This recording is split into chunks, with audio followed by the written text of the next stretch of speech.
बिस्मिल्लाहिर्रहमानिर्रहीम।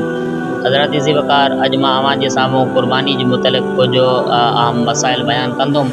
क़ुर्बानी जी तारीफ़। क़ुर्बानी हिकु माली इबादत आहे जेका मालदार ते वाजिबु आहे। ख़ासि जानवर खे ख़ासि ॾींहंनि में अल्लाह जे ख़ातिर सवाब जे नियत सां ज़िबा करणु इन खे क़ुर्बानी चइबो आहे। क़ुर्बानी जा शर्त। क़ुर्बानी जी शराइत जे लाइ के चंद शराइतूं आहिनि उन जो। नंबर 1, मुस्लमान हुजे, गैर मुस्लिम ते क़ुर्बानी वाजिबु न आहे। मुक़ीम हुजे, मुसाफ़िर ते क़ुर्बानी वाजिबु न आहे। मालिक निसाब हुजे, निसाब जो मालिक हुजे। क़ुर्बानी जो जेको निसाब आहे उहो ज़कात वारो ई निसाब आहे कि 7.5 तोला सोन या 52 तोला चांदी या 7.5 तोला सोन चांदी त कोन अथसि, एतिरी क़ीमत हुजे जेको 7.5 तोला सोन या चांदी जे बराबरि थी वञे त लिहाज़ा उन ते क़ुर्बानी वाजिबु आहे ऐं उहो मालिक निसाब आहे। क़ुर्बानी जो टाइम। क़ुर्बानी 10 ज़िलहज्जा जे सुबुह सादिक खां वठी 12 ज़िलहज्जा जे ग़ुरूब आफ़्ताब ताईं इहो क़ुर्बानी जो टाइम आहे, यानी 3 ॾींहं ऐं 2 रातियूं इहो क़ुर्बानी जो वक़्तु आहे। पर नमाज़ ईद जे अदा करण खां बाद में क़ुर्बानी कई वेंदी। उन खां बाद में मसइलो जंहिं शख़्स ते क़ुर्बानी वाजिबु आहे उहो शख़्स जेकॾहिं उन जानवर जी क़ीमत या जानवर सदको करे, लिहाज़ा सदको करण सां उनजी क़ुर्बानी अदा न थींदी। क़ुर्बानी जा जानवर। उहे जानवर जेके क़ुर्बानी जे तौर ते क़ुर्बानी करे सघिजनि था पिया, उनमां जा हिकु आहे उठ, मेंह, गऊं, रिढ, बकरी, दुंबो। इहे जानवर आहिनि जंहिंजी क़ुर्बानी थी सघे थी, बाक़ी उन खां अलावा काई ॿिए जानवर जी क़ुर्बानी न थी सघे। अच्छा, खसी जानवर ऐं गैर खसी जानवर ॿिन्ही जी क़ुर्बानी जाइज़ आहे।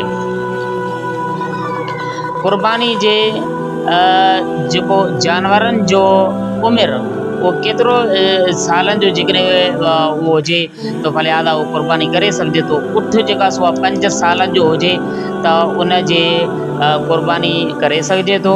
ऐं गऊं, मींहं 2 सालनि जो हुजे त उन में क़ुर्बानी उन खे करे सघिजनि था पिया।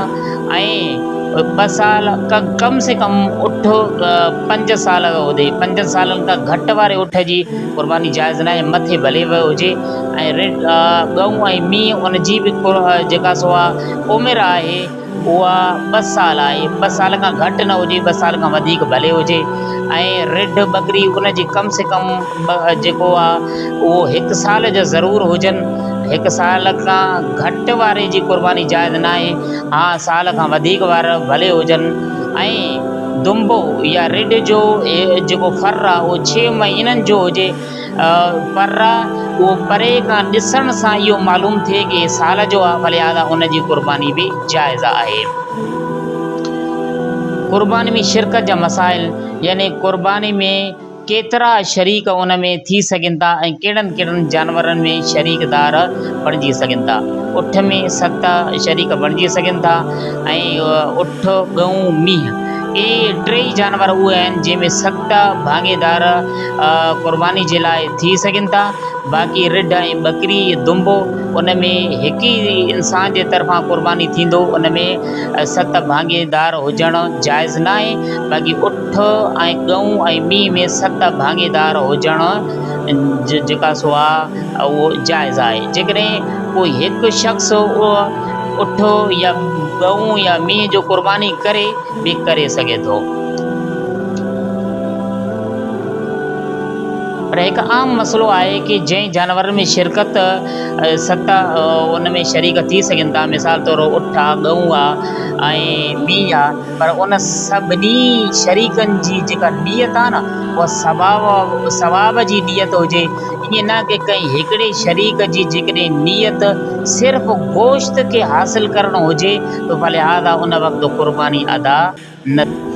क़ुर्बानी जे जानवर खे ज़िबा करण खां पहिरियों जानवर खे गाह ऐं पाणी उनखे ॾियारणु खपे।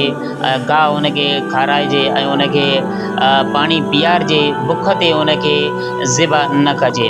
ऐं उन खां बाद में क़ुर्बानी खां पहिरियों इहे कम ज़रूरु करणा आहिनि। नंबर 1 उनखे उन जानवर खे गाह ऐं पाणी ज़रूरु ॾिजे। नंबर 2 कि छुरी खे बिल्कुलु सुठे तरीक़े सां तेज़ ऐं तिखी करे ऐं छुरी खे क़ुर्बानी जो जेको छुरी आहे उनखे क़ुर्बानी जे जानवर जे साम्हूं तेज़ न कजे, बल्कि कंहिं ॿी जॻह ते जिते जानवर न ॾिसे उते उनखे तेज़ करे सघिजे थो पियो। क़ुर्बानी जे जानवर खे ज़िबा करण जो तरीक़ो, यानी जॾहिं क़ुर्बानी जे जानवर खे कोहण जो टाइम आयो आहे त कोहण जो तरीक़ो इहो आहे कि सभ खां पहिरियों जानवर खे खाॿे पासे ते सुम्हारे करे अहिड़ी तरह जो उनजो जेको मुंहुं आहे उहो क़िबले ॾांहुं थी वञे। उन खां बाद में ज़िबा कंदड़ यानी जेको ज़ाबे आहे ज़िबा कंदड़ आहे उहो पंहिंजो सॼो पेरु उन जानवर जे पासे ते रखे ऐं उन खां बाद में सभ खां पहिरियों दुआ पढ़े, क़ुर्बानी जे ज़िबा करण वारो जेको दुआ आहे उहो पढ़े, पोइ ज़िबा करणु शुरू करे। क़ुर्बानी जे जानवर के ज़िबा करण खां पहिरियों हीअ दुआ पढ़िजे, इन्नी वज्जहतु वजहिय लिल्लज़ी फ़तरस समावाति वल अर्द हनीफ़म वमा अना मिनल मुशरिकीन इन्न सलाती व नुसुकी व महयाया व ममाती लिल्लाहि रब्बिल आलमीन ला शरीक लहू व बिज़ालिका उमिरतु व अना मिनल मुस्लिमीन अल्लाहुम्मा लका व मिनका बिस्मिल्लाहि अल्लाहु अकबर। ये दुआ पढ़े, दुआ जे ख़त्म थियण खां बाद फ़ौरन उन जानवर ते छुरी खे हलाइणु शुरू करे। जॾहिं जानवर ज़िबा थी वियो तो जानवर के ज़िबा करण खां बाद में वरी हीअ दुआ पढ़िजे, अल्लाहुम्मा तक़ब्बल मिन्नी कमा तक़ब्बलत मिन ख़लीलिका इब्राहीम अलैहिस्सलाम व हबीबिका मुहम्मदिन सल्लल्लाहु अलैहि वसल्लम। कि इहो तॾहिं कि जॾहिं उहो ज़िबा कंदड़ पाण हुजे। जेकॾहिं हिकु इंसानु आहे उनखे ज़िबा करणु नथो अचे, ॿिए जे तरफ़ां ॿिए खां ज़िबा कराए थो पियो, त उन वक़्तु मिन्नी जी जॻह ते उनजो नालो वठे कि अल्लाहुम्मा तक़ब्बल मिन फुलानिन कमा तक़ब्बलत मिन ख़लीलिका इब्राहीम अलैहिस्सलाम व हबीबिका मुहम्मदिन सल्लल्लाहु अलैहि वसल्लम। ऐं जेकॾहिं घणा भाङेदार आहिनि तो उते मिन खां बाद में सभिनी शरीकनि 7 जेके बि शरीक आहिनि उन सभिनी शरीकनि जा नाला ज़िक्र करे दुआ में। क़ुर्बानी के जानवर खे जेकॾहिं पाण ज़िबा करणु सुठे तरीक़े सां ॼाणे थो त उनखे घुरिजे त पाण ज़िबा करे। जेकॾहिं पाण उनखे ज़िबा करणु नथो अचे तो भले लिहाज़ आहे कंहिं ॿिए खां ज़िबा कराए, पर उन जे लाइ बहितर इहो आहे कि पाण उन वक़्तु मौजूदु हुजे। क़ुर्बानी ज़िबा थी वई तो उन खां बाद में क़ुर्बानी जो जेको जानवर आहे उहो ज़िबा करण खां बाद में हाणे गोश्त ऐं खल जा जेके कुझु मसाइल मां जे साम्हूं बयानु कंदुसि।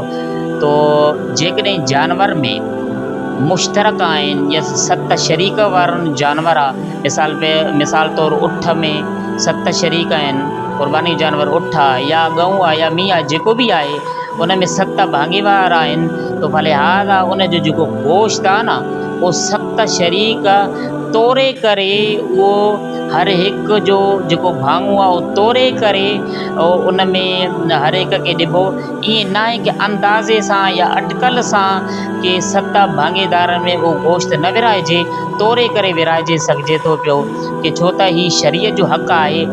अॼुकल्ह माण्हू ईअं कंदा आहिनि कि अंदाज़े सां या अटकल सां उहो 7 भाङा कढंदा आहिनि, पोइ हर शरीक खे उहो जेका सो भाङो ॾिनो वेंदो आहे। उन खां बाद बि चवंदा आहिनि कि यार जे कंहिंखे कुझु मथे आयो आहे या कंहिंखे घटि आयो आहे भले लिहाज़ असांखे माफ़ु कजो। हिकु ॻाल्हि सम्झी सघो कि क़ुर्बानी जो जेको गोश्त आहे न उहो बंदे जो बाने जो हक़ न आहे, बल्कि इहो अल्लाह जो हक़ आहे, हक़ शरअ आहे, शरीयत जो हक़ आहे। शरी हक़ कंहिं बाने जे माफ़ु करण सां माफ़ु कोन थींदो। तो भले लिहाज़ आहे जेकॾहिं तव्हां माफ़ु कंदो बि शरीअ जो हक़ कंहिं बानो माफ़ु नथो करे सघे, शरीअ जो हक़ आहे, तो भले लिहाज़ आहे इन जे करे गोश्त खे तोड़े करे 7 भाङा करे हर हिक खे पंहिंजो भाङो ॾिनो वञे। ईअं अटकल सां अंदाज़े सां कॾहिं बि जेका सो आहे कंहिंखे तव्हां नथा ॾेई सघो। भले तव्हां हिक ॿिए खां माफ़ु करायो, पर हीअ शरीअ जो हक़ु आहे। शरीअ जो हक़ु कंहिंजे माफ़ु करण सां माफ़ु कोन थींदो। त भले लिहाज़ा तोड़े करे 7 भाङा कयो। उन खां बाद में हर इंसान खे पंहिंजो, हर शरीक खे पंहिंजो भाङो ॾिनो वञे। जॾहिं 7 खे तोड़े करे भाङो ॾिनो वियो तो हर हिकु उहो भाङेदार उन पंहिंजे गोश्त जा 3 हिसा करे, हिकु हिसो पंहिंजे अहलो अयाल ॿाल बचड़नि जे लाइ रखे, ऐं हिकु हिसो पंहिंजे क़रीब रिश्तेदारनि, दोस्त मिटनि माइटनि जे लाइ उन्हनि में विराए, ऐं हिकु हिसो 3 हिसो जेका सो आहे यानी 3 भाङा करे, हिकु हिसो पंहिंजे घर जे लाइ, हिकु हिसो पंहिंजे दोस्तनि अहबाब मिट माइटनि जे लाइ, ऐं 3 हिसो ग़रीब मिसकीन ऐं मोहताज फ़क़ीरनि खे में विराइजे। क़ुर्बानी जो जेको जानवर आहे उन जो जेको गोश्त आहे उहो ईद जे ॾींहुं सभ खां पहिरियों इंसान पाण खाए पंहिंजे क़ुर्बानी जे जानवर मां, इहो मुस्ताहब अमल आहे। उन खां बाद में हिकु मसइलो आहे कि क़ुर्बानी जो जेको गोश्त आहे उहो कंहिं काफ़िर खे ॾियणु जाइज़ न आहे।